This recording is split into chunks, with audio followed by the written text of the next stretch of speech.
Melanjutkan kisah sebelumnya. Dikisahkan melihat pasukan Jalarenggana mendapatkan perlawanan hebat dari pasukan Jalapati. Rakuti pergi bersama Rayayu, guna menemui Panjiwatang untuk membujuknya sehingga mau turun laga mengerahkan pasukan Jalayuda. Pada awalnya Panjiwatang memang bersikap netral dengan tidak turut campur atas konflik dalam kerajaan. Namun pada dasarnya dia bersama pasukan Jalayuda hanya menunggu waktu yang tepat guna turun laga dan menjadikan dirinya sebagai pahlawan. Ternyata Panjiwatang juga berambisi untuk menjadi Raja Wilwatikta.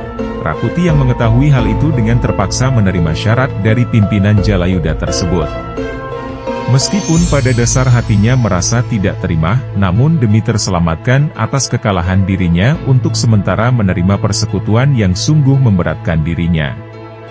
Di lain sisi, pasukan Jalarenggana yang makin terdesak oleh pasukan Jalapati, serta Pulut Luntar yang bertarung dengan banyak sora, keduanya mulai kelelahan dengan saling jual beli serangan.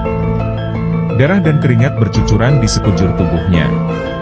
Pertarungan keduanya bagaikan pergulatan antara dua singa. Gajah Mada yang berada di menara pengawas gerbang istana menyaksikan kengerihan pertempuran tersebut. Meskipun arah angin kemenangan berhembus kepada pihak Majapahit, tetap saja pertempuran yang belum berakhir dan masih banyak hal yang mungkin akan terjadi. Sehingga Gajah Mada tetap menjaga kewaspadaannya. Lantas Lembang Laut datang menghampiri Gajah Mada memberikan informasi bahwa pasukan Jalayuda telah bergerak guna urun tanding untuk meruntuhkan Istana Wilwatikta.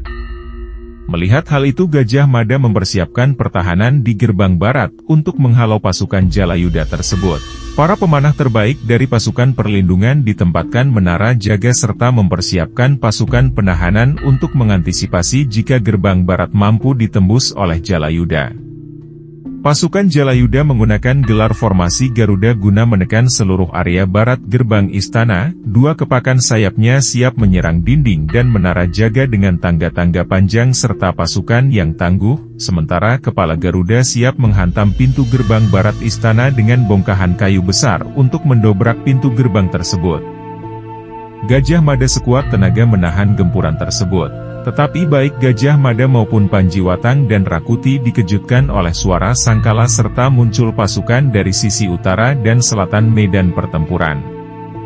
Dengan penuh cemas dan heran ternyata itu adalah gabungan pasukan Jalapati dan Jalarenggana. Kedua satuan tersebut memasang gelar formasi mata tombak, yang jelas guna menekan dan menghabisi pasukan Jalayuda.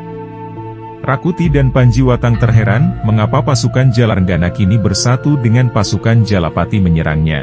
Ternyata di waktu sebelumnya Pulut Lontar yang sudah tidak berdaya mengakui kesalahannya setelah banyak sora memberikannya kesadaran akan perbuatannya yang merugikan Majapahit serta di mana dirinya hanya dimanfaatkan oleh Rakuti.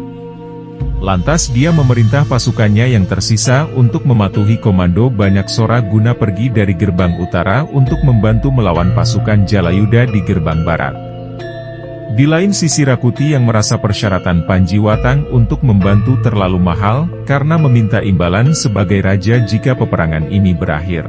Dengan diam-diam Rakuti dan Ratanca yang seorang tabib berencana membunuh Panjiwatang. Dikacaunya pertempuran tersebut dengan mengoreskan belati yang telah dilumuri racun yang mematikan. Selain belati, Ratanca juga melumuri racun tersebut di beberapa anak panah yang digunakan Rakuti. Tujuan setelah melenyapkan Panjiwatang maka pasukan Jalayuda akan serta-merta berada di kendali Rakuti, sehingga tidak perlu berebut kekuasaan dengan Panjiwatang jika peperangan tersebut dimenangkan. Namun tidak diduga dengan munculnya Patih Banyak Sora bersama pasukan gabungan dari Jalapati dan Jalarenggana, meskipun kedua pasukan itu merupakan pasukan yang telah terluka dan tidak dalam keadaan sepenuhnya prima disebabkan karena pertempuran sebelumnya. Maka bagi Rakuti hal itu bukanlah suatu masalah besar mengingat pasukan Jalayuda masih dalam kondisi terbaiknya serta penjagaan di balik istana yang hanya dijaga oleh sedikit pasukan pertahanan membuat Rakuti tidak gentar. Terlanjut basah, mukti atau mati itulah upaya dan keputusan yang diambil Rakuti.